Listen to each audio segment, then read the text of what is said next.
আমরা এখন রেডি হয়ে গেছি, এখন বেরোচ্ছি, যাব প্রোগ্রামে। অনেক লেট হয়ে গেছে, একটু কাজ পড়ে গেছিলো। আর এই তো মাও রেডি, এখন দুজনে যাব, আমরা দুজন, মা আর আমি। আর সবাই চলে গেছে, ভাই গান করবে, ফোন করলো যে এখন গান করব, তাড়াতাড়ি আসো। তো এখন যাব।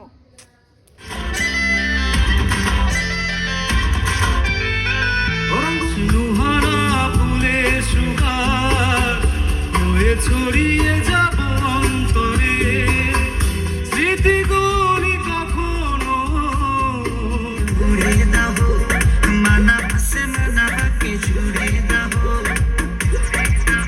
আজ সুতে দাঁড়িয়ে। এখন বাজে একটা, ওই একটা বাজে। তো এখন বাজে একটা, আর আমরা প্রোগ্রাম থেকে মাত্র বাড়ি আসলাম। তো বাড়ি আসার পর মানে আবার মনে পড়লো রাতে কি খাবো, তার জন্য আবার গেছে। ওখান থেকে গিয়ে দেখো এগ রোল, জিলাপি, আর হলো সেটা কি হলো ক্ষীরপুলি। এগ রোল, জিলাপি, ক্ষীরপুলি নিয়ে আসছে, আর এই তো মুড়ি। এখন এগুলো দিয়ে আমরা রাতের ডিনার করব। তো সবাইকে টাটা, গুড নাইট।